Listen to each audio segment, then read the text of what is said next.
Direct action ছবিটি মুক্তি দিতে যাচ্ছেন 23 আগস্ট। বছরখানেক আগেই সেন্সর ছাড়পত্র হাতে এসেছে সিনেমাটির, কিন্তু সব কিছু ঠিক মিলছিল না।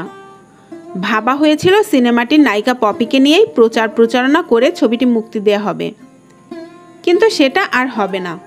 তাকে বাদ রেখেই সিনেমাটি মুক্তি দিতে হবে। পরিচালক আরও জানান, পপির সঙ্গে তার কোনো যোগাযোগ হয়নি।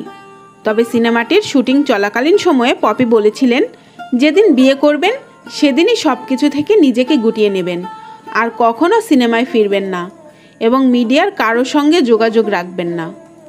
তবে বর্তমান পরিস্থিতি নিয়ে একটু চিন্তায় পড়েছেন পরিচালক সাদেক সিদ্দিকী।